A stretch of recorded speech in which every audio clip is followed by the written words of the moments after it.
ಮೊದಲಿಗೆ BA 3ನೇ semester ಇತಿಹಾಸ ವಿದ್ಯಾರ್ಥಿಗಳಿಗೆ ಹಾಗೂ ವಿದ್ಯಾರ್ಥಿಗಳಿಗೆ ಸ್ವಾಗತ ಕೋರುತ್ತೇನೆ. ನಿಮ್ಮ BA 3ನೇ ಸೆಮಿಸ್ಟರ್ ಇತಿಹಾಸದಲ್ಲಿ ಪಠ್ಯಕ್ರಮವಾದ ದೆಹಲಿಯ ಸುಲ್ತಾನರು, ಈ ದೆಹಲಿಯ ಸುಲ್ತಾನರ ಸಾಮ್ರಾಜ್ಯದ ಬಗ್ಗೆ ತಿಳಿದುಕೊಳ್ಳುವ ಕೂಡಲೇ ದೆಹಲಿಯ ಸಾಮ್ರಾಜ್ಯವನ್ನು ಯಾವ ಯಾವ ಸುಲ್ತಾನರು ಆಳ್ವಿಕೆಯನ್ನು ನಡೆಸಲಾಗಿದೆ ಎಂಬುದನ್ನು ತಿಳಿದುಕೊಳ್ಳುವುದು ಅತ್ಯವಶ್ಯಕವಾಗಿದೆ. ಈ ದೆಹಲಿಯ ಸುಲ್ತಾನರಲ್ಲಿ ಮೊದಲನೇ ಪೀಠಿಕೆ. ದೆಹಲಿಯ ಸಾಮ್ರಾಜ್ಯವನ್ನು 5 ರಾಜ ಮನೆತನಗಳು ಆಳ್ವಿಕೆಯನ್ನು ನಡೆಸಲಾಯಿತು. ಆ 5 ಸಂತತಿಗಳಲ್ಲಿ ಗುಲಾಮ ಸಂತತಿ, ಖಿಲ್ಜಿ ಸಂತತಿ, ತುಘಲಕ್ ಸಂತತಿ, ಸೈಯದ್ ಸಂತತಿ ಮತ್ತು ಲೋಧಿ ಸಂತತಿ. ಈ ರೀತಿಯಾಗಿ 5 ಸಂತತಿಗಳು ರಾಜ್ಯಭಾರ ಮಾಡುವಾಗ ಹಲವು ರಾಜ್ಯಗಳನ್ನು ಗೆದ್ದುಕೊಂಡು ತಮ್ಮ ಸಾಮ್ರಾಜ್ಯದಲ್ಲಿ ಸೇರ್ಪಡೆಗೊಳಿಸಿಕೊಂಡರು. ದೆಹಲಿಯ ಸುಲ್ತಾನರು ಕೇವಲ ರಾಜ್ಯಗಳನ್ನು ಗೆದ್ದುಕೊಂಡಿದ್ದು ಅಷ್ಟೇ ಅಲ್ಲದೆ ದೆಹಲಿಯ ಸುಲ್ತಾನರು ತಮ್ಮ ಸಾಮ್ರಾಜ್ಯಕ್ಕೆ ಆಡಳಿತ, ಸಾಮಾಜಿಕ, ಆರ್ಥಿಕ, ಧಾರ್ಮಿಕ, ಸಾಹಿತ್ಯ, ಶಿಕ್ಷಣ, ಕಲೆ, ವಾಸ್ತುಶಿಲ್ಪರಂಗಗಳಿಗೆ ಕೊಡುಗೆಯನ್ನು ನೀಡಿದ್ದಾರೆ. ದೆಹಲಿಯ ಸುಲ್ತಾನರ ರಾಜಧಾನಿಯಿತ್ತು. ನಂತರ ದೆಹಲಿಯ ಸಾಮ್ರಾಜ್ಯವನ್ನು ಆಳಿದ 5 ಸಂತತಿಗಳಲ್ಲಿ ಮೊದಲಾಗಿ ಗುಲಾಮಿ ಸಂತತಿ. ಈ ಗುಲಾಮಿ ಸಂತತಿಗಳಲ್ಲಿ ಕುತುಬುದ್ದೀನ್ ಐಬಕ್, ಇಲ್ತಮಷ್, ರಜಿಯಾ ಸುಲ್ತಾನ್ ಮತ್ತು ಗಿಯಾಸುದ್ದೀನ್ ಬಲ್ಬನರು ಆಳ್ವಿಕೆಯನ್ನು ನಡೆಸಿದರು. ಅವರಲ್ಲಿ ಗುಲಾಮಿ ಸಂತತಿಯಲ್ಲಿ ಮೊದಲಾಗಿ ಕುತುಬುದ್ದೀನ್ ಐಬಕ್, ಅದರಲ್ಲಿ ಮೊದಲಾಗಿ ಪೀಠಿಕೆ. ಈ ಹಿಂದೆ ತಿಳಿಸಿರುವಂತೆ ಮೊಹಮ್ಮದ್ ಗೋರಿಯ ಆಳ್ವಿಕೆಯ ಕಾಲದಲ್ಲಿ ಕುತುಬುದ್ದೀನ್ ಐಬಕ್ನು ಸೇನಾಧಿಕಾರಿಯಾಗಿ ಕಾರ್ಯವನ್ನು ನಿರ್ವಹಿಸುತ್ತಿದ್ದನು. ಗೋರಿ ಮೊಹಮ್ಮದನ ಪ್ರೀತಿ ವಿಶ್ವಾಸಕ್ಕೆ ಪಾತ್ರನಾಗಿದ್ದರಿಂದ ಅವನ ಮರಣದ ನಂತರ ಗುಲಾಮನಾದ ಕುತುಬುದ್ದೀನ್ ಐಬಕ್ನು ದೆಹಲಿಯ ಸುಲ್ತಾನರ ಮೊದಲನೆಯ ಸುಲ್ತಾನನಾದನು. ಕುತುಬುದ್ದೀನ್ ಐಬಕ್ನು ದೆಹಲಿಯನ್ನು ತನ್ನ ರಾಜಧಾನಿ ಕೇಂದ್ರವನ್ನಾಗಿ ಮಾಡಿಕೊಂಡು ಆಳ್ವಿಕೆಯನ್ನು ನಡೆಸಿದನು. ಕುತುಬುದ್ದೀನ್ ಐಬಕ್ನು ಹಲವು ರಾಜ್ಯಗಳನ್ನು ಗೆದ್ದುಕೊಂಡು ತನ್ನ ಸಾಮ್ರಾಜ್ಯದಲ್ಲಿ ಸೇರ್ಪಡೆಗೊಳಿಸಿಕೊಂಡನು. ಕುತುಬುದ್ದೀನ್ ಐಬಕ್ನು ಕೇವಲ ಸೈನಿಕ ಸಾಧನೆಗಳಿಗೆ ಅಷ್ಟೇ ಅಲ್ಲದೆ ಕುತುಬುದ್ದೀನ್ ಐಬಕ್ನು ತನ್ನ ಸಾಮ್ರಾಜ್ಯಕ್ಕೆ ಆಡಳಿತ, ಸಾಮಾಜಿಕ, ಆರ್ಥಿಕ, ಧಾರ್ಮಿಕ, ಸಾಹಿತ್ಯ, ಶಿಕ್ಷಣ, ಕಲೆ, ವಾಸ್ತುಶಿಲ್ಪರಂಗಗಳಿಗೆ ಕೊಡುಗೆಯನ್ನು ನೀಡಿದ್ದಾನೆ. ಕುತುಬುದ್ದೀನ್ ಐಬಕ್ನು ಲಕ್ಷಗಟ್ಟಲೆ ಬಡವರಿಗೆ ದಾನವನ್ನು ಮಾಡಿದ್ದರಿಂದ ಆ ಕಾರಣಕ್ಕಾಗಿ ಕುತುಬುದ್ದೀನ್ ಐಬಕ್ನು ಲಾಖ್ ಬಕ್ಷ್ ಎಂಬ ಬಿರುದನ್ನು ಧರಿಸಿಕೊಳ್ಳಲು ಸಾಧ್ಯವಾಯಿತು.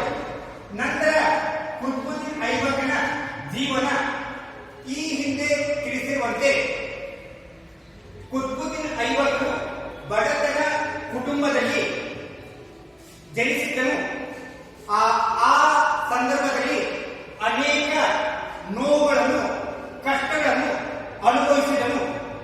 ಅದೇ ಸಂದರ್ಭದಲ್ಲಿ ಗೋರಿ ಮೊಹಮ್ಮದನು ಕುತುಬುದ್ದೀನ್ ಐಬಕ್ನನ್ನು ತನ್ನ ಸೈನಿಕನಾಗಿ ನಂತರ ಸೇನಾಧಿಕಾರಿಯಾಗಿ ನೇಮಿಸಿಕೊಂಡನು. ಈ ರೀತಿಯಾಗಿ ಗೋರಿ ಮೊಹಮ್ಮದನು ಕುತುಬುದ್ದೀನ್ ಐಬಕ್ನ ತಂದೆಗೆ ಹಣವನ್ನು ಕೊಟ್ಟು ಖರೀದಿ ಮಾಡಿದನು. ನಂತರ ಈ ಹಿಂದೆ ತಿಳಿಸಿರುವಂತೆ ಗೋರಿ ಮೊಹಮ್ಮದನು ಕುತುಬುದ್ದೀನ್ ಐಬಕ್ನನ್ನು ಸೇನಾಧಿಕಾರಿಯಾಗಿ ನೇಮಕ ಮಾಡಿದನು. ಕುತುಬುದ್ದೀನ್ ಐಬಕ್ನು ಸೇನಾಧಿಕಾರಿಯಾಗಿದ್ದಾಗ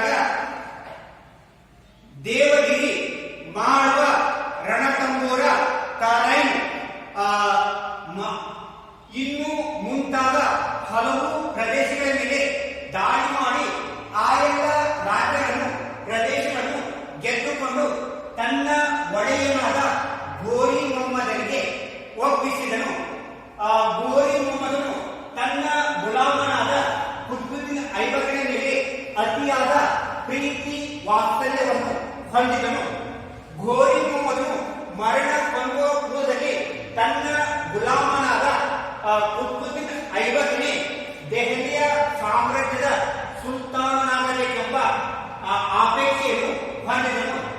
ಯಾವಾಗ ಘೋರಿ ಮೊಹಮ್ಮದನು ಮರಣವನ್ನು ಹೊಂದಲಾಗಿರೋ ಆಗ ಗುಲಾಮಿ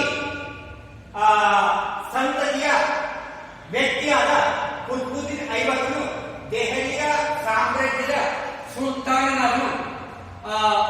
ಕುತುಬುದ್ದೀನ್ ಐಬಕನು ದೆಹಲಿಯ ಸಾಮ್ರಾಜ್ಯದ ಸುಲ್ತಾನನಾಗಿದ್ದಾಗ ಅನೇಕ ಆಂತರಿಕ ಮತ್ತು ಬಾಹ್ಯ ಸಮಸ್ಯೆಗಳು ಕಂಡುಬಂದಿದ್ದವು. ಕುತುಬುದ್ದೀನ್ ಐಬಕನು ಆ ಎಲ್ಲ ಸಮಸ್ಯೆಗಳನ್ನು ಸಮರ್ಥವಾಗಿ ಎದುರಿಸಿದನು. ಕುತುಬುದ್ದೀನ್ ಐಬಕನು ಹಲವು ರಾಜ್ಯಗಳನ್ನು ಗೆದ್ದುಕೊಂಡು ತನ್ನ ಸಾಮ್ರಾಜ್ಯದಲ್ಲಿ ಸೇರ್ಪಡೆಗೊಳಿಸಿಕೊಂಡನು. ಕುತುಬುದ್ದೀನ್ ಐಬಕನು ಅನೇಕ ಕ್ಷೇತ್ರಗಳಿಗೆ ಕೊಡುಗೆಯನ್ನು ನೀಡಿದ್ದಾನೆ. ಕುತುಬುದ್ದೀನ್ ಐಬಕನು ಕ್ರಿಟಿಶಕ 1210ರಲ್ಲಿ ಮರಣ ಹೊಂದುವ ಪೂರ್ವದಲ್ಲಿ ಕುತುಬುದ್ದೀನ್ ಐಬಕನು ಪೋಲೋ ಎಂಬ ಆಟವನ್ನು ಆಡುತ್ತಿರುವಾಗ, ಅಂದರೆ ಕುದುರೆ ಸ್ಪರ್ಧೆ ಆಡುತ್ತಿರುವಾಗ, ಆಗ ಕುತುಬುದ್ದೀನ್ ಐಬಕನು ಕುದುರೆಯಿಂದ ಕೆಳಗೆ ಬಿದ್ದು ಮರಣವನ್ನು ಹೊಂದಿದನು. ನಂತರ ಕುತುಬುದ್ದೀನ್ ಐಬಕನ ಸೈನಿಕ ಸಾಧನೆಗಳು ಅಥವಾ ದಾಳಿಗಳು, ಅದರಲ್ಲಿ ಮೊದಲಾಗಿ ಕನೌಜದ ಮೇಲೆ ದಾಳಿ. ಕುತುಬುದ್ದೀನ್ ಐಬಕನು ಕನೌಜದ ಅರಸನಾದ ಜಯಚಂದ್ರನನ್ನು ಯುದ್ಧದಲ್ಲಿ ಸೋಲಿಸಿ ಕನೌಜವನ್ನು ಗೆದ್ದುಕೊಂಡು ತನ್ನ ಸಾಮ್ರಾಜ್ಯದಲ್ಲಿ ಸೇರ್ಪಡೆಗೊಳಿಸಿಕೊಂಡನು. ಕುತುಬುದ್ದೀನ್ ಐಬಕನು ತನ್ನ ಸೈನಿಕ ಸಾಧನೆಯನ್ನು ಮುಂದುವರಿಸಿ ಗುಜರಾತಿನ ಮೇಲೆ ದಾಳಿ ಮಾಡಿದನು. ಗುಜರಾತಿನ ಅರಸನಾದ ಭೀಮದೇವನನ್ನು ಯುದ್ಧದಲ್ಲಿ ಸೋಲಿಸಿ ಗುಜರಾತವನ್ನು ಗೆದ್ದುಕೊಂಡು ತನ್ನ ಸಾಮ್ರಾಜ್ಯದಲ್ಲಿ ಸೇರ್ಪಡೆಗೊಳಿಸಿಕೊಂಡನು. ಕುತುಬುದ್ದೀನ್ ಐಬಕನು ತನ್ನ ಸೈನಿಕ ಸಾಧನೆಯನ್ನು ಮುಂದುವರಿಸಿ ಬಂಗಾಳ ಮತ್ತು ಬಿಹಾರಗಳ ಮೇಲೆ ದಾಳಿ ಮಾಡಿದನು. ಕುತುಬುದ್ದೀನ್ ಐಬಕನು ಬಿಹಾರ ಮತ್ತು ಬಂಗಾಳಗಳನ್ನು ಗೆದ್ದುಕೊಂಡು ತನ್ನ ಸಾಮ್ರಾಜ್ಯದಲ್ಲಿ ಸೇರ್ಪಡೆಗೊಳಿಸಿದ್ದು ಅಷ್ಟೇ ಅಲ್ಲದೆ ಇಫ್ತಾರುದ್ದೀನ್ ಬಕ್ತಿಯಾರ್ ಖಿಲ್ಜಿಯನ್ನೇ ಬಂಗಾಳ ಬಿಹಾರದ ರಾಜ್ಯಪಾಲನಾಗಿ ನೇಮಿಸಿದನು. ನಂತರ ಕುತುಬುದ್ದೀನ್ ಐಬಕನು ತನ್ನ ಸೈನಿಕ ಸಾಧನೆಯನ್ನು ಮುಂದುವರಿಸಿ ತಾರೈನ್ ಎಂಬ ಪ್ರದೇಶದ ಮೇಲೆ ದಾಳಿ ಮಾಡಿದನು. ಈ ತಾರೈನ್ ಎಂಬ ಯುದ್ಧದಲ್ಲಿ ಕುತುಬುದ್ದೀನ್ ಐಬಕನು ಗೆಲುವನ್ನು ಸಾಧಿಸಿ ಆ ತಾರೈನ್ ಎಂಬ ಪ್ರದೇಶವನ್ನು ಕೂಡ ಗೆದ್ದುಕೊಂಡು ತನ್ನ ಸಾಮ್ರಾಜ್ಯದಲ್ಲಿ ಸೇರ್ಪಡೆಗೊಳಿಸಿಕೊಂಡನು. ಕುತುಬುದ್ದೀನ್ ಐಬಕನು ತನ್ನ ಸೈನಿಕ ಸಾಧನೆಯನ್ನು ಮುಂದುವರಿಸಿ ಮೇವಾಡ ಮತ್ತು ಗುಜರಾತ್ಗಳ ಮೇಲೆ ದಾಳಿ ಮಾಡಿದನು. ಮೇವಾಡ ಮತ್ತು ಇನ್ನಿತರ ಪ್ರದೇಶಗಳನ್ನು ಗೆದ್ದುಕೊಂಡು ತನ್ನ ಸಾಮ್ರಾಜ್ಯದಲ್ಲಿ ಸೇರ್ಪಡೆಗೊಳಿಸಿಕೊಂಡನು. ಕುತುಬುದ್ದೀನ್ ಐಬಕನು ತನ್ನ ಸೈನಿಕ ಸಾಧನೆಯನ್ನು ಮುಂದುವರಿಸಿ ಮಾಳವ, ರಣತಂಬೋರ ಇನ್ನಿತರ ರಾಜ್ಯಗಳ ಮೇಲೆ ದಾಳಿ ಮಾಡಿದನು. ಕುತುಬುದ್ದೀನ್ ಐಬಕನು ಮಾಳವ ಮತ್ತು ರಣತಂಬೋರ ರಾಜ್ಯಗಳನ್ನು ಗೆದ್ದುಕೊಂಡು ತನ್ನ ಸಾಮ್ರಾಜ್ಯದಲ್ಲಿ ಸೇರ್ಪಡೆಗೊಳಿಸಿದನು. ಕುತುಬುದ್ದೀನ್ ಐಬಕನು ಮುಲ್ತಾನ ಮತ್ತು ಸಿಂಧಗಳ ಮೇಲೆ ದಾಳಿ ಮಾಡಿದನು. ಕುತುಬುದ್ದೀನ್ ಐಬಕನು ಮುಲ್ತಾನ ಮತ್ತು ಸಿಂಧಗಳನ್ನು ಗೆದ್ದುಕೊಂಡು ತನ್ನ ಸಾಮ್ರಾಜ್ಯದಲ್ಲಿ ಸೇರ್ಪಡೆಗೊಳಿಸಿಕೊಂಡನು. ಈ ರೀತಿಯಾಗಿ ಕುತುಬುದ್ದೀನ್ ಐಬಕನ ಸೈನಿಕ ಸಾಧನೆಗಳು ಅಮೋಘವಾಗಿವೆ. ನಂತರ ಕುತುಬುದ್ದೀನ್ ಐಬಕನ ಕೊಡುಗೆಗಳು, ಅದರಲ್ಲಿ ಮೊದಲಾಗಿ ಆಡಳಿತದ ಕೊಡುಗೆ. ಕುತುಬುದ್ದೀನ್ ಐಬಕನು ಪ್ರಮುಖ ಖಾತೆಗಳನ್ನು ತಾನೇ ನಿರ್ವಹಿಸುತ್ತಿದ್ದನು. ಇನ್ನಿತರ ಖಾತೆಗಳನ್ನು ಮಂತ್ರಿಗಳಿಗೆ ಹಸ್ತಾಂತರ ಮಾಡಿದನು. ಆಯಾ ಖಾತೆಯ ಮಂತ್ರಿಗಳು ತಮ್ಮ ಕಾರ್ಯವನ್ನು ಸಮರ್ಥವಾಗಿ ನಿರ್ವಹಿಸಬೇಕು. ಗಮನಿಸಬೇಕಾಗುವುದು ಕುತುಬುದ್ದೀನ್ ಐಬಕ್ನು ಸಾಮ್ರಾಜ್ಯವನ್ನು ರಾಜ್ಯವನ್ನು ಜಿಲ್ಲೆ, ತಾಲೂಕು, ಹಳ್ಳಿ ಎಂಬ ಘಟಕವಾಗಿ ವಿಭಾಗಿಸಿದನು. ಆಯಾ ಘಟಕದ ಅಧಿಕಾರಿಗಳು ತಮ್ಮ ಕಾರ್ಯವನ್ನು ಸಮರ್ಥವಾಗಿ ನಿರ್ವಹಿಸಬೇಕಾಗಿತ್ತು. ಕುತುಬುದ್ದೀನ್ ಐಬಕ್ನು ತೆರಿಗೆಯಲ್ಲಿ ತಾರತಮ್ಯ ನೀತಿಯನ್ನು ಅನುಸರಿಸುತ್ತಿದ್ದನು. ಮುಸ್ಲಿಮೇತರ ಧರ್ಮೀಯರಾದ ಅಂದರೆ ಜಿಜಿಯಾ ತೆರಿಗೆಯನ್ನು ಹಿಂದೂ, ಬೌದ್ಧ, ಜೈನ, ಕ್ರೈಸ್ತ ಇನ್ನಿತರ ಧರ್ಮೀಯರಿಗೆ ಹೆಚ್ಚಿನ 1/3 ತೆರಿಗೆಯನ್ನು ವಿಧಿಸಿದ್ದನು. ಆದರೆ ಜಕಾತ್ ಎಂಬ ಮುಸ್ಲಿಮರಿಗೆ ಕಡಿಮೆ ರೀತಿಯಲ್ಲಿ 1/4 ಭೂ ಕಂದಾಯವನ್ನು ವಿಧಿಸಿದ್ದನು. ಕುತುಬುದ್ದೀನ್ ಐಬಕ್ನು ಕಾಲ್ದಳ, ಅಶ್ವದಳ, ಗಜಗಳನ್ನು ಬಲಿಷ್ಠಗೊಳಿಸಿದ್ದರಿಂದ ಹಲವು ರಾಜ್ಯಗಳನ್ನು ಗೆದ್ದುಕೊಳ್ಳಲು ಸಾಧ್ಯವಾಗಿತ್ತು. ಒಂದೆರಡು ಘಟನೆಗಳನ್ನು ಬಿಟ್ಟರೆ ಕುತುಬುದ್ದೀನ್ ಐಬಕ್ನು ತಾರತಮ್ಯ ನೀತಿಯನ್ನು ಅನುಸರಿಸುತ್ತಿಲ್ಲ.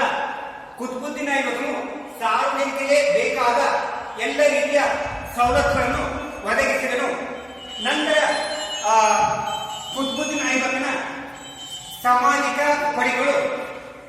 ಕುತುಬುದ್ದೀನ್ ಐಬಕ್ನು ಹಿಂದೂಗಳು ಮತ್ತು ಮುಸ್ಲಿಮರು ಅನುಸರಿಸುವ ಸಾಮಾಜಿಕ ಸಂಪ್ರದಾಯಗಳಿಗೆ ಮಹತ್ವವನ್ನು ನೀಡಿದ್ದನು.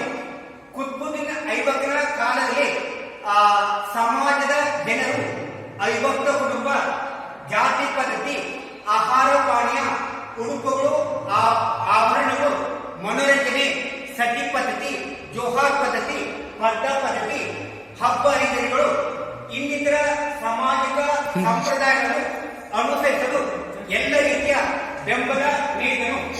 ನಂತರ ಕುತುಬುದ್ದೀನ್ ಐಬಕ್ನ ಮೂರನೆಯ ಕೊಡುಗೆ ಎಂದರೆ ಧಾರ್ಮಿಕ ಕೊಡುಗೆ. ಈ ಹಿಂದೆ ತಿಳಿಸಿರುವಂತೆ ಕುತುಬುದ್ದೀನ್ ಐಬಕ್ನು ಜಿಜಿಯಾ ಎಂಬ ಮುಸ್ಲಿಮೇತರ ಧರ್ಮೀಯರಿಗೆ 1/3 ಭೂ ಕಂದಾಯವನ್ನು ವಿಧಿಸಿ ಮುಸ್ಲಿಮೇತರಾದ ಜಕಾತ್ ಎಂಬ ಮುಸ್ಲಿಮರಿಗೆ 1/4 ಭೂ ಕಂದಾಯವನ್ನು ವಿಧಿಸಿದನು. ಒಂದೆರಡು ಘಟನೆಯನ್ನು ಬಿಟ್ಟರೆ ಕುತುಬುದ್ದೀನ್ ಐಬಕ್ನು ಸಾಮ್ರಾಜ್ಯದ ಹಿಂದೂ, ಬೌದ್ಧ, ಜೈನ, ಕ್ರೈಸ್ತ ಇನ್ನಿತರ ಎಲ್ಲ ಧರ್ಮೀಯರನ್ನು ಸಮಾನವಾಗಿ ಕಾಣುತ್ತಿದ್ದನು. ನಂತರ ಸಾಹಿತ್ಯದ ಕೊಡುಗೆ. ಕುತುಬುದ್ದೀನ್ ಐಬಕ್ನು ತನ್ನ ಸಾಮ್ರಾಜ್ಯದ ಎಲ್ಲ ಸಾಹಿತ್ಯಗಾರನ್ನು ಪೋಷಿಸಿ ಬೆಳೆಸಿದನು. ಕುತುಬುದ್ದೀನ್ ಐಬಕ್ನ ಕಾಲದಲ್ಲಿ ಹಿಂದಿ, ಅರಬಿಕ್, ಪರ್ಷಿಯನ್ ಇನ್ನಿತರ ಭಾಷೆಯ ಸಾಹಿತ್ಯಗಾರರು ಇರಲಾಗಿ ಆ ಎಲ್ಲ ಸಾಹಿತ್ಯಗಾರನ್ನು ಕುತುಬುದ್ದೀನ್ ಐಬಕ್ನು ಪೋಷಿಸಿ ಬೆಳೆಸಿದನು. ನಂತರ ಕುತುಬುದ್ದೀನ್ ಐಬಕ್ನ ಕೊನೆಯ ಕೊಡುಗೆಯಾದ ಕಲೆ, ವಾಸ್ತುಶಿಲ್ಪರಂಗದ ಕೊಡುಗೆ. ಕುತುಬುದ್ದೀನ್ ಐಬಕ್ನು ಇಂಡೋ ಇಸ್ಲಾಮಿಕ್ ಶೈಲಿಯಲ್ಲಿ ಹಲವು ಕಟ್ಟಡಗಳನ್ನು ನಿರ್ಮಿಸಿದನು. ಕುತುಬುದ್ದೀನ್ ಐಬಕ್ನ ಪ್ರಮುಖ ಕಲೆ, ವಾಸ್ತುಶಿಲ್ಪವೆಂದರೆ ಕುವೈತ್ ಉಲ್ ಇಸ್ಲಾಂ ಕುವೈತ್ ಉಲ್ ಇಸ್ಲಾಂ ಎಂಬ ಬೃಹದಾದ ಮಸೀದಿಯನ್ನು ನಿರ್ಮಿಸಿದನು. ಕೇವಲ ಆ ಮಸೀದಿ ಅಷ್ಟೇ ಅಲ್ಲದೆ ಕ್ರಿಸ್ತಶಕ 1200ರಲ್ಲಿ ಅಲಾವುದ್ದೀನ್ ಕಾ ಚೋಮ್ರಾ ಎಂಬ ಮಸೀದಿಯನ್ನು ಕೂಡ ನಿರ್ಮಿಸಿದರು.